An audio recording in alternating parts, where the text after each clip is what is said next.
Out this 41 WLD. If you look up definition of badass in the dictionary, this is a picture of it. Hardtail, Springer front end, absolutely no electric start, no front brake. This is not for the limp-wristed, soy boy, gluten-free, limp-wristed, electric start, pinky start pansies out there today. This is a man's motorcycle. If you can't kick it, or a woman's motorcycle, I know a few women that can kick a bike as good as any man, but this is an absolute iconic classic. This is straight from the Zahner collection, Bakersfield, California. Harold Zahner had a world-class collection of bikes going back to 28. This 41 is an absolute diamond. It's suicide shift, rear brake only, the way they were made back in the day. And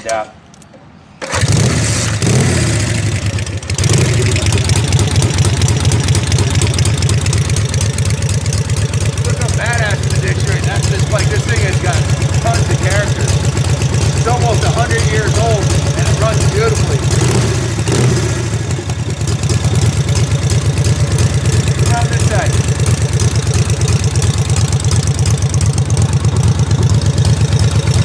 Lift the foot here. You got a foot clutch, suicide shift.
Okay, so it rolls really good, but it runs like shit when there's no fucking gas in it, man. So he had put 2 gallons in it originally, and we've been riding it quite a bit. So yeah, it's a lot easier to. There's no way you could push a dresser like this, and this thing is so much lighter than a modern Harley. It's unbelievable.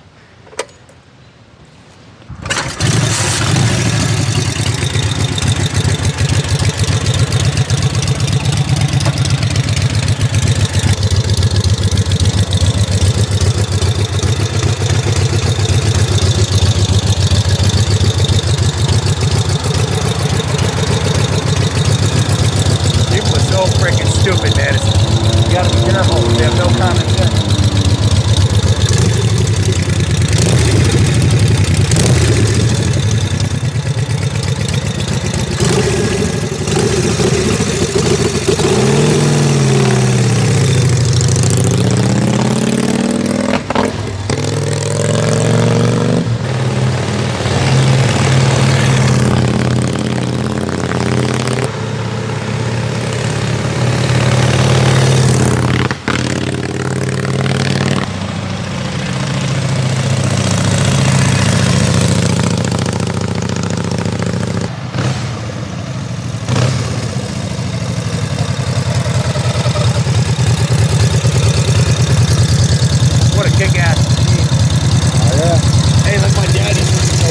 Suspension is for pussies.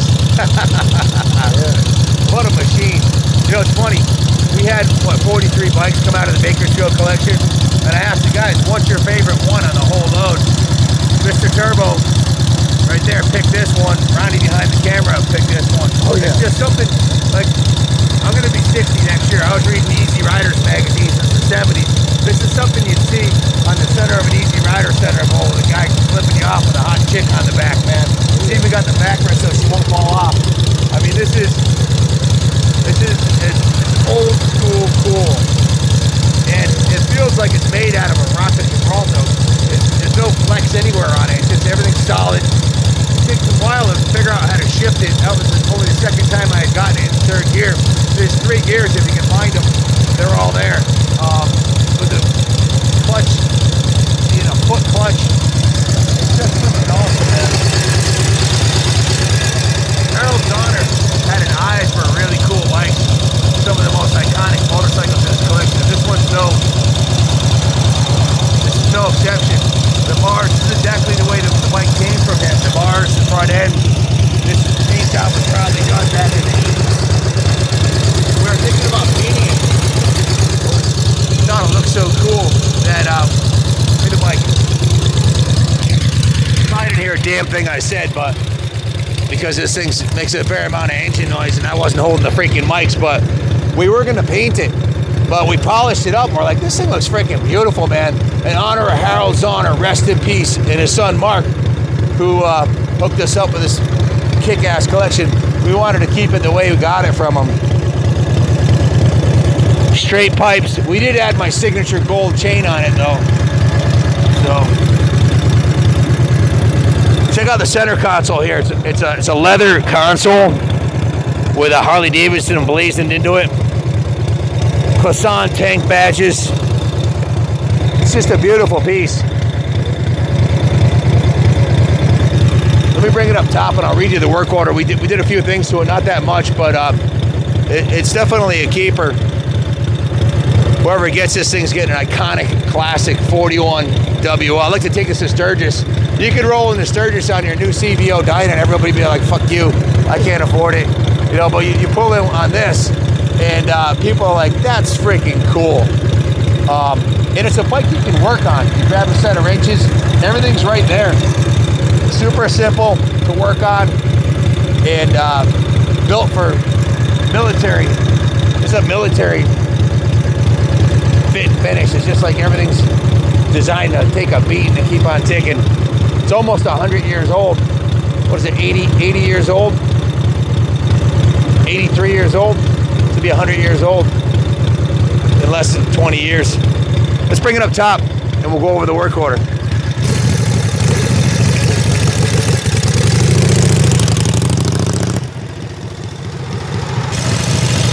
turn signals, but it does have a headlight.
This one, okay? You need to pay attention to what the hell you're doing. You need to actually ride this motorcycle. There's no cruise control. There's no anti-lock brakes. There's no electric start. This is pure raw Americana. It's a kick-ass machine. It's the kind of bike, it was in Mr. Donner's living room for what? I don't know, 40-something years. One thing I will say is it runs a lot cooler. You put around on that 121 CVO and your fucking pants are getting hot. This thing here, it just seems to run a lot cooler than I'm not sure why. Maybe it's because the pistons are smaller or something. But I mean, they use these in police trikes. Harris, aka Mr. Turbo, who's normally working on modern turbo bikes, took a liking to this, and he wanted to work on this one. So I like to let the guys work on the bikes they're interested in. Justin, what did you do to this bike? Yeah, so we really tried not to mess with the originality of this bike. The way we got it from Harold was, or Mark, really was phenomenal, and it has a look of its own. Like Ken said, it's really out of an Easy Rider magazine. This is a magazine bike. through and throughout. But we did want to touch it up and make sure it is reliable for the next owner. So we went ahead and rewired, 95% of the bike. We also replaced all the oil lines on the bike because they looked a little dated as well. Now, we also went through and put the signature gold chain on it, as we always have to. And we dialed in the carburetor on this thing. I have many hours just in the carburetor of this thing, and it really shows when you're able to hop on it, whether it's cold or hot, it starts first kick right away. And also the timing was gone through as well. We set the timing. It is static on this bike. Normally they would have an advance and retard, but we found a happy medium where the bike just really loves to run. So never really dialed in. You also installed a new Linkert carburetor rebuild kit. I got it on the work order here. Yes. Trim the spark plug wires, replace the spark plug caps, and you put a new pan head ignition in it. Tell us about that. Yeah. So, we went through the ignition completely. It has an ignition off of a pan head. Like I said, though, it doesn't have the advanced and retard feature. It is statically timed right now, but it just runs beautifully. There's really no need for an advanced and retard on this. It was running funky at first because it was starving for fuel. It was running on fumes, and I bounced on and off a reserve, and then it finally ran out of gas about a half mile down the street. And then I realized how easy it is to push this thing. This thing rolls beautifully, way better than a new bike. Put some fuel in it and it started first kick. You also put a new battery in it. Yes. With a battery tender and lead so you can keep it charged up. A new battery ground strap. He went over a lot of this stuff, but he's got a 2-page work order here. Tuned the clutch cable and clutch pedal, trued the front wheel and adjusted the spokes. It's a heavy-duty non-O-ring gold final drive chain, custom made. Replace the oil lines, new oil tank fittings, and you're running straight 50-weight engine oil in it, which is what these need. Yes. New tranny oil.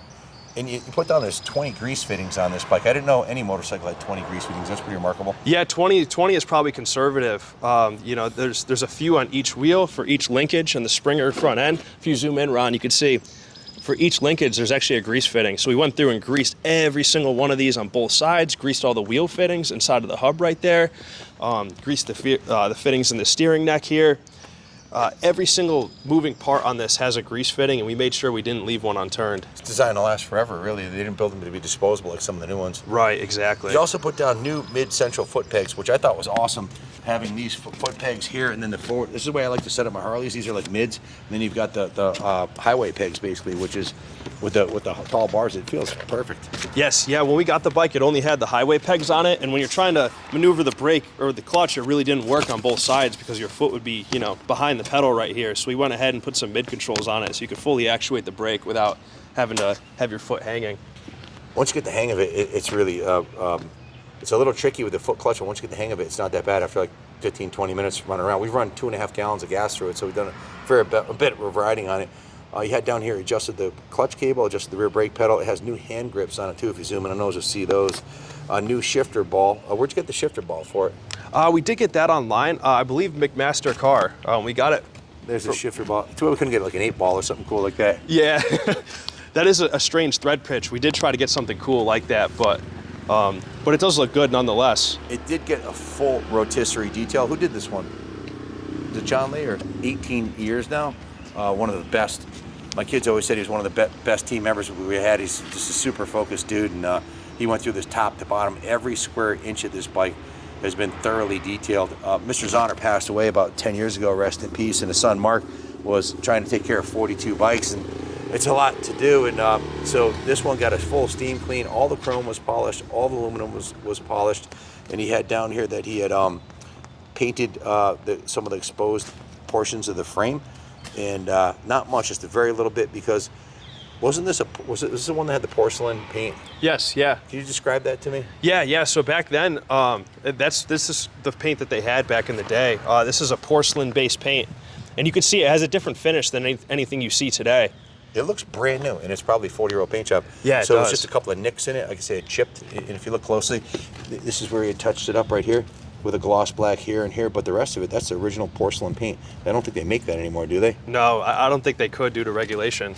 So a total of 26 hours of labor in the service department and 17 and a half in the detail shop, plus parts. The work order came out it was $6,980, resurrecting it and getting it in the condition it is, and we shipped it. It was $850 to ship it from California. Plus, we obviously purchased the bike, so we've got a pretty substantial investment into it. we can't give it away. It is going up for sale. Much to my chagrin, I would love to keep them all, but our payroll this week was $32,000 just for payroll. We have a $65,000 a year. Insurance to run this shop, our insurance is like doubled. So it's a very expensive business to operate, to have guys that are super qualified and skilled. We're not having bozos right straight out of tech school. These are all seasoned pros or highly skilled aficionados of the sport, like Justin, who's turbocharged all kinds of bikes from vintage frame ups and aluminum cased vintage Honda 7. He restored our Sandcast, a $35,000 motorcycle. So the guys working on these, Jimmy Laurinaitis, the Wizard, the Manic Mechanic, Bill, Justin, they're all highly skilled. So you can't bring, most shops don't do this kind of work, this level of detail, fit, finish, and tuning. But this one's ready to go. If you're looking for a world-class classic that would be one of a kind, you could bring this to the Rat Hole Chopper Show at Daytona. This could have been at Americade. It would have pulled the trophy at Americade, I'm sure, in the vintage bike class. You just don't see a lot of bikes from this era done up like this. It's, like we had said earlier, it's like straight out of the Easy Riders magazine. Everywhere you look, there's some cool touches on it. And, it's an absolutely beautiful, beautiful piece. And the paint job, once John buffed it out, I was like, wow. It's not perfect. I mean, the paint's probably 40 years old. There's a couple little nicks in it, but it shines like a diamond.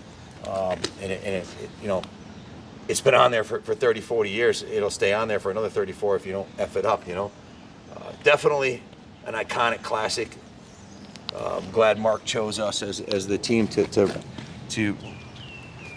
do the labor of love that these all required to get them into the state that they're in now, which is probably as good as they ever were when Harold had them, at least, in their prime. So if you have any questions about it, give us a call, 860-454-7024. My son Kenny Jr. will hook you up and ship this anywhere in the world or help you with the financing. And we also take trades. So give us a call if there's anything I can do to help. Thanks for watching. God bless America.